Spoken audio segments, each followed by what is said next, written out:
እግዚአብሔር በሚሰጠው ጊዜ ይሰጣል። አትጨነቁ። እርሱ ስለኛ ምን እንደሚያስፈልገን እኮ ያውቃል። ሳንለምነው ያውቃል። ሳንጠይቀው ይሰጠናል። ለምንድነው ተጨንቀን ከአእምሮ ውጭ ምን ሆነው? ለምንድነው ከመረጋጋት ምን ወጣው? በመጠን መኖርን መልመድ። ተጨንቆ በቁመቱ አንድ ክንድ መጨመር የሚችል ማን ነው ይላል። ተጨንቆ ማንም ሰው ምንም ፈቀቅ ማድረግ አይችልም። መጨነቅ ፈቀቅ አያረግም። በተለይ ወጣቶች በዚህ ዘመን ተደጋገፉ፣ ተበረታቱ። በተለይ ክርስቲያኖች እርስ በርሳችሁ ሶስት የምትበሉ ተጨንቀው የሚበሉት ላጡ አካፍሉ።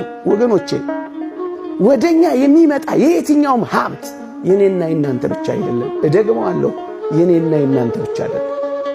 እንድናከፋፍል ነው ለኔና ለናንተ የተሰጠ።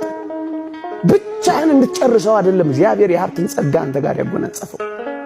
እንድታከፋፍልለት ነው ወደ አንተ የመጣው። የወንጌላችን ትልቁ ተልእኮ ስጦታ ነው። እኛ እንኳን የዳነው በስጦታም አይደለም። ትልቁ ጸጋችን እኮ ስጦታ ነው። መጽሐፍ ቅዱሳችንን ገልበጥ አርጋችሁ ስታዩት የሚያስፈልጋቸውን ባትሰጧቸው ምን ይጠቅማቸዋል እኮ ነው ያለው።